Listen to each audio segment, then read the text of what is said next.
في قلوبهم مرض فزادهم الله مرضا ولهم عذاب أليم بما كانوا يكذبون۔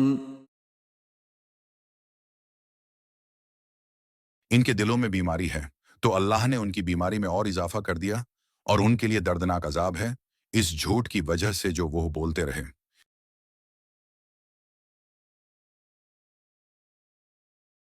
یہ آیت منافقین کے بارے میں نازل ہوئی ہے جن کے دلوں میں نفاق اور کفر کی بیماری تھی۔ وہ ظاہری طور پر ایمان لانے کا دعویٰ کرتے تھے، لیکن ان کے دل اللہ کے پیغام کو قبول کرنے کے بجائے کفر اور شک میں مبتلا تھے۔ اس آیت میں اللہ تعالیٰ ان کے دلوں کی حقیقت کو ظاہر کرتا ہے کہ ان کے دلوں میں بیماری ہے اور وہ جھوٹ بولتے ہیں۔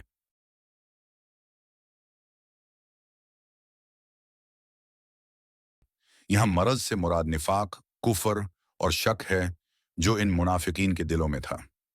وہ ایمان کا جھوٹا دعویٰ کرتے تھے، لیکن ان کے دل حق کو قبول نہیں کر رہے تھے۔ ان کی مسلسل جھوٹ مکاری اور نفاق کی وجہ سے اللہ نے ان کی اس بیماری میں اضافہ کر دیا، یعنی وہ ہدایت سے مزید دور ہو گئے اور ان کے دل حق کو قبول کرنے سے مزید قاصر ہو گئے۔ منافقین کے لیے آخرت میں دردناک عذاب تیار ہے، کیونکہ انہوں نے نفاق اور جھوٹ کو اپنی زندگی کا حصہ بنا لیا تھا۔ یہ عذاب ان کے جھوٹ بولنے کی وجہ سے ہوگا، کیونکہ وہ ایمان کا دعویٰ جھوٹ پر مبنی تھا اور وہ حق کو جان بوجھ کر چھپاتے رہے۔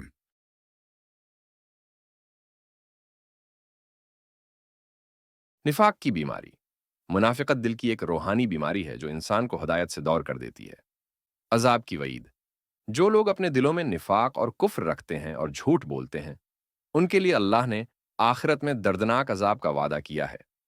اللہ کی طرف سے بڑھا ہوا عذاب جب انسان نفاق اور کفر پر قائم رہتا ہے اور حق کو قبول کرنے سے انکار کرتا ہے، تو اللہ اس کی اس بیماری میں اضافہ کر دیتا ہے، جس کی وجہ سے وہ مزید ہدایت سے محروم ہو جاتا ہے۔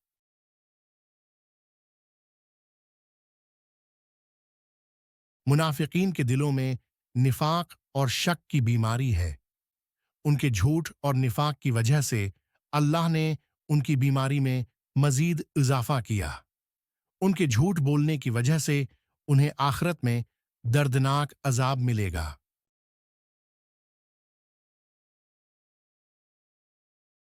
دل کی بیماری کی مثال جیسے کسی کے جسم میں بیماری ہو اور وہ اس کا علاج نہ کرے تو بیماری بڑھتی جاتی ہے۔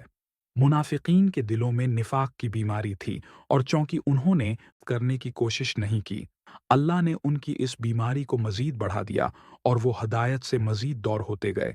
زہر کی مثال جیسے کوئی شخص زہر پیے اور وہ اس کا اثر فوراً محسوس نہ کرے، لیکن وقت کے ساتھ ساتھ زہر اس کے جسم میں پھیلتا جائے۔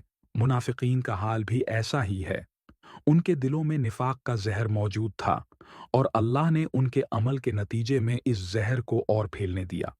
جھوٹے درخت کی مثال جیسے ایک درخت جس کی جڑیں خراب ہوں، وہ اوپر سے ہرا دکھائی دیتا ہے، لیکن اندر سے وہ بیمار ہوتا جاتا ہے، یہاں تک کہ ایک دن وہ گر جاتا ہے۔ منافقین کے دل بھی اسی طرح اندر سے خراب ہو چکے ہیں، اور ان کے جھوٹ اور نفاق نے ان کی بیماری کو اور بڑھا دیا۔ اندھیرے کمرے کی مثال جیسے ایک شخص جان بوجھ کر اپنے کمرے کی روشنی بجھا دے اور اندھیرے میں رہنے کو ترجیح دے۔ منافقین نے بھی اپنے دلوں کو اندھیروں میں رکھا اور حق کی روشنی سے دور رہے۔ اللہ نے ان کی اس اندھی حالت کو مزید بڑھا دیا اور وہ روشنی سے محروم ہو گئے۔ نظر انداز کیے گئے زخم کی مثال جیسے کوئی شخص اپنے جسم پر زخم کو نظر انداز کرے اور وہ زخم انفیکشن میں بدل جائے۔ منافقین نے اپنے دل کی بیماری کو نظر انداز کیا اور اس بیماری کو پروان چڑھنے دیا۔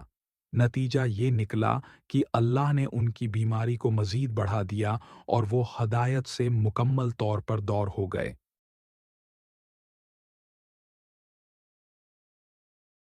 آج کے دور میں بھی لوگ نفاق اور جھوٹ کو اپنی زندگی کا حصہ بنا لیتے ہیں اور یہ سمجھتے ہیں کہ انہیں کوئی نقصان نہیں پہنچے گا۔ لیکن یہ آیت ہمیں یاد دلاتی ہے کہ نفاق اور جھوٹ دل کی روحانی بیماریوں کا سبب بنتے ہیں، اور اگر ان کا علاج نہ کیا جائے تو یہ بیماریاں بڑھتی جاتی ہیں اور انسان کو ہدایت سے دور کر دیتی ہیں۔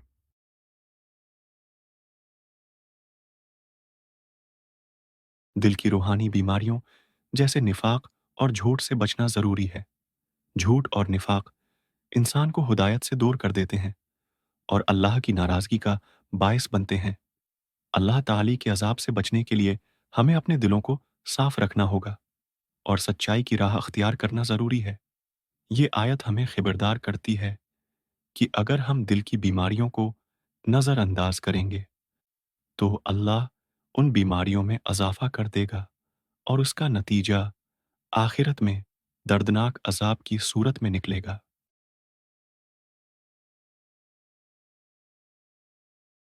اے اللہ، میرے دل کو بیماریوں اور شکوک و شبہات سے پاک فرما اور مجھے نفاق اور جھوٹ کے فتنے سے بچا، اور میرے دل کو ایمان اور اخلاص سے آراستہ کر، اور مجھے ان لوگوں میں شامل فرما جو اپنی اصلاح کرتے ہیں اور دوسروں کی اصلاح کی کوشش کرتے ہیں۔